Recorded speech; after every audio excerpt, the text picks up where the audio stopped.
Hej og velkommen til part 2. Nu vil vi gerne vise jer, hvordan man laver en fodnote. Jamen det gør vi først og fremmest skal vi tage en link. Og det har jeg så gjort på forhånd. Så indsætter vi linket.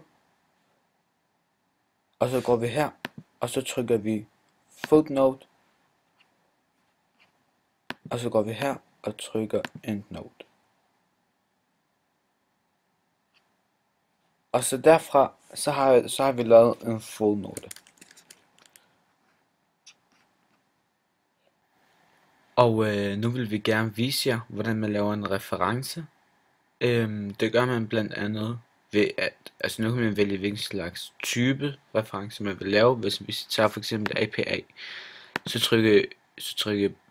trykker vi her på Document Elements, og så trykker vi på Bibliography, og så kan vi vælge en af de her to, men nu vælger vi den første, og så kommer der den her frem.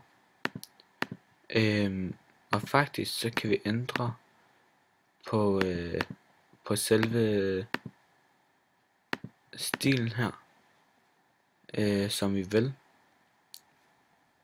Og så har vi lavet en reference. Nu vil vi gerne vise jer, hvordan man laver en typografi, eller generelt en typografi i indholdsfortegnelsen. Det gør vi ved at markere selve teksten, og så kan vi gå herind. Den driller lidt. Så kan vi gå herind, og så kan vi vælge de forskellige skrifttyper. Hvis nu vi tager for eksempel Adobe, så ændrer skriften sig og størrelsen, så bliver den større. Og det er sådan blandt andet man gør det ved. Jo. Nu vil vi gerne vise jer, hvordan man laver en kommentar på Word. Vi kan for eksempel markerer for eksempel problemanalyse, og så går vi ind i review, og så trykker vi på new comment, ikke? Og så kan man kommentere her faktisk. Det er en analyse af problemer. Det skriver jeg bare sådan for sjov. Og den måde man kan lave kommentar på Word. Måden man søger på dokumenter på, det er ved at skrive for eksempel. Nu tager vi for eksempel produkttype. Så trykker vi enter. Og så har vi den her. Og så hvis der er flere ord af samme, så kan vi trykke næste. Så er der produkttype her. Og så det er det eneste to, ikke? Men ja, det er sådan man gør det. Da vi har søgt på for eksempel ordet produkt, så kan vi erstatte det med for eksempel så tager vi et ord bule, så trykker vi replace, og så er det erstattet.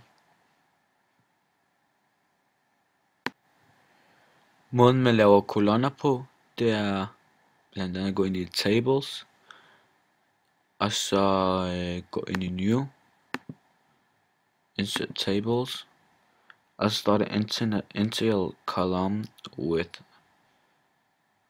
Og så kan du selv vælge, sådan, du kan trykke auto, eller bestemme selv, hvis vi tager 1 cm, og så trykker vi number of columns, ja, det bestemmer du selv, hvis vi tager 9, og rækker, vi tager 5, og så trykker vi OK, og så har vi lavet en kolonner her.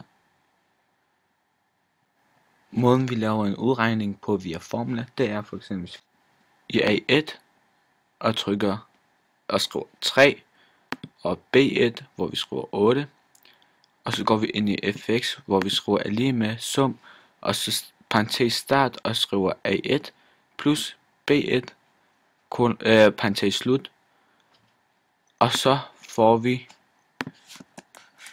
resultatet 11. Måden vi laver diagrammer på, det er for eksempel, hvis vi skriver tal på A1, A2, A3, A4, A5, og nogle andre tal på B1, B2, B3, B4, B5. Så markerer vi dem begge alle sammen, og så trykker vi på line, og så kan vi vælge her de forskellige hvilken slags vi vil have. Hvis vi tager den her for eksempel, så har vi lavet en linje her, eller vi kan gå i scatter, og så gå ind i smooth marked, så er der en anden måde at lave den på her. Eller så kan vi også gå ind i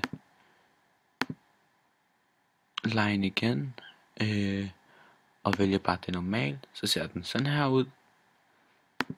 Eller så kan vi gå ind i 100% staked marked, hvor den er markeret, hvor du kan se, de er markeret. Det er så de forskellige måder at lave diagrammer på. Måden du formaterer en tabel på, det er ved at gå ind i new.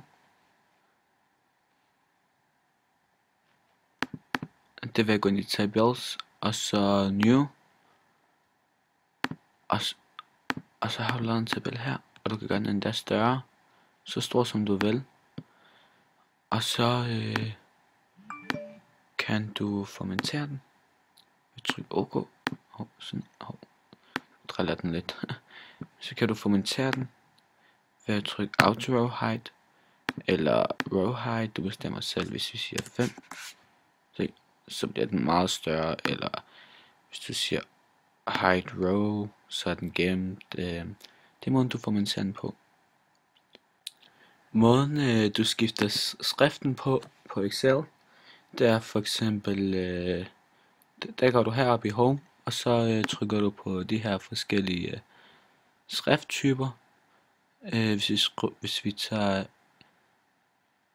Arial, så har du ændret skriften, og så så har du ændret skriften her. Men du kan faktisk også ændre størrelsen ved at trykke på de her to funktioner faktisk. Tryk 14, 16, så er den blevet større. Og så hvis du går højere op 18, så bliver den endnu større. Hvis du går ned, det er faktisk måden du også skifter størrelsen på.